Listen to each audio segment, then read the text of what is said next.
What's going on, Pathways Church? I'm Jake Collins, your middle school pastor, and I'm excited to join you this week on Daily Dose.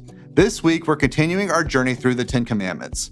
I believe that this adventure is going to be a big win for all of us, whether this is your first time exploring this list or whether you have it memorized. We all have something to learn from this school of rock. When I was growing up, I remember these next two being the two that were really focused on in children's ministry.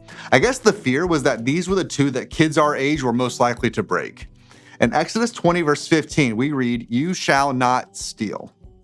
Have you ever gone through the self-checkout line at the grocery store and forgotten about an item under your cart? I did this one time with a case of bottled water. When I got to my car, I completely panicked. I thought that I was going to get in major trouble.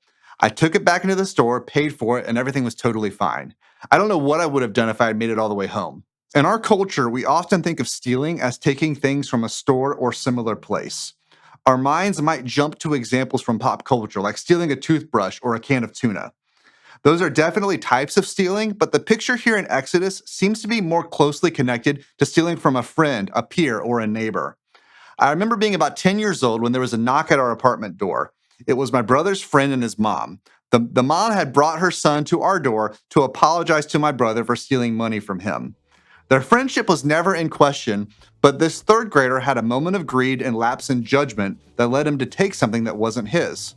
Of course, these days there are many kinds of stealing in our culture that don't involve physical things. High school and college students, you know what a big deal plagiarism is. There are many different kinds of identity theft that are possible in the digital age. It's easier than ever to break this commandment, and it's more difficult than ever to keep it. Paul reminds us in Romans 13:9 that not stealing is one of the many ways that we love our neighbor as ourselves. This overflows from the gratitude for what God has done in our lives. That's all for today. Join me back here tomorrow on Daily Dose.